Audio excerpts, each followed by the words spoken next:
Determined to hunt down the terrifying ocean overlord, Vikir devises a reckless plan to reach the depths of the toxic Black Sea by using a massive boulder as his anchor. Before diving, he briefs the Baskerville triplets on the specific signal they must watch for on the water's surface. Giving the final order to proceed exactly as planned, Vikir gets ready to plunge into the dark waters. The triplets enthusiastically salute their master, promising to wait on the shore while praying for his safe return. Bracing himself, Vikir grips the heavy rope and prepares to hurl the massive rock into the sea. Channeling his incredible strength, he launches the colossal boulder high into the air. With a brief farewell, Vikir flies through the air alongside the rock, quickly disappearing into the sky. Watching from the shore, one of the triplets sweats at the sheer absurdity of this insane plan. Yet, they quickly realize that is exactly why he is their lord. He pulls off the impossible without flinching. Soon, the boulder crashes down, and the pitch-black water swallows Vikir as he descends into the beast's uncharted territory. Dragged rapidly into the abyss, Vikir plunges deeper into the dark waters as the high-stakes system countdown begins. Sinking fast, Vikir calculates his limits. While his past life's training only allowed 7 minutes, his upgraded stats now let him comfortably survive underwater for 2 hours.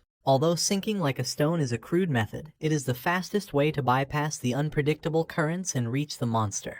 As they sink deeper, an anxious Decarabia warns Vikir that even ancient demons have almost no records on this shadowless king. Terrified of going in blind, the pendant suggests a safer play, using blood to lure the beast to the surface, just like with Dogma. Vikir immediately rejects the idea, knowing such cheap luring tactics will no longer work on this clever creature. He explains that the monster already ignored Hellhound bait earlier. It only surfaced before out of starvation, and won't fall for the same trick twice. With only 5 hours left on the system countdown, they cannot afford to wait on the shore for the beast to get hungry again. Planning his attack, Vikir notes that the beast relies on massive tentacles, and, being a deep-sea creature, should be highly sensitive to sudden light. However, the extreme pressure prevents him from using his dimensional ring to swap weapons, and channeling mana down here is incredibly difficult. Hearing this, Decarabia panics, crying that he refuses to drown and desperately begging for Vikir's reckless plan to succeed. Vikir coldly tells his companion to shut up and focus, reminding the ancient demon that he is not here just to watch. Finally, the boulder slams onto the seabed. Standing in the absolute darkness of the ocean floor, Vikir tells Decarabia to get ready. On command, the pendant's single eye glows with a bright red light, cutting through the endless darkness. But as the light pierces the shadows, Vikir's eyes widen in shock at what is revealed directly ahead. Oblivious to the danger they just uncovered, Decarabia smugly brags about his ability to light up the deep sea. However, the newly lit area reveals a massive graveyard, with the entire ocean floor covered in thousands of skeletal remains. Vikir immediately notices a creepy detail. These bizarre mutated skeletons look like a grotesque fusion of humans and insects. The pendant deduces these were the original inhabitants of this world, who once lived on the web-covered forest island they just left. Suddenly, Decarabia realizes why that island was dead. The original inhabitants were likely trapped by this same system, forced into a twisted survival game.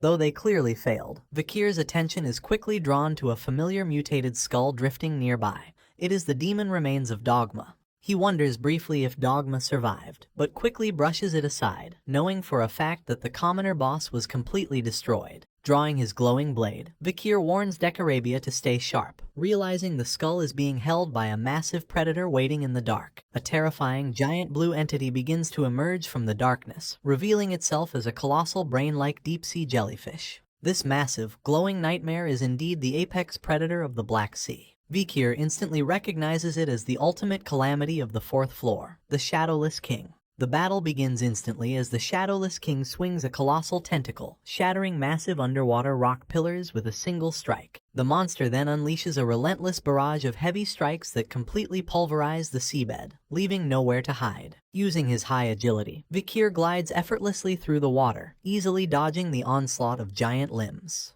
Vikir notes that taking even a single direct hit down here would be absolutely fatal. As a tentacle swings at him, a panicked Decarabia screams, but a calm Vikir slices the colossal limb clean in half with a precise slash. Vikir immediately notices that the severed tentacle does not regenerate, confirming his theory on the beast's limitations. This is thanks to his secret weapon, his Beelzebub Gauntlet, which recently absorbed an S-rank core to grant him the passive trait, Extreme Drought. By utilizing this drought-inducing power, Vikir dries up the wounds he inflicts, preventing the monster from regenerating its limbs. The passive effect works perfectly, stopping the tissue from stitching back together and leaving the giant beast highly vulnerable. Realizing his opponent is severely crippled, Vikir readies his blade for the final blow, confident the S-rank king is within his grasp. Feeling its limbs decay, the panicked Shadowless King pulls its remaining tentacles tight to shield its exposed core. Refusing to go down without a fight, the monster channels a massive amount of mana, sending violent shockwaves through the deep water. Observing the terrifying buildup of energy, Decarabia nervously wonders what desperate attack the beast is preparing next.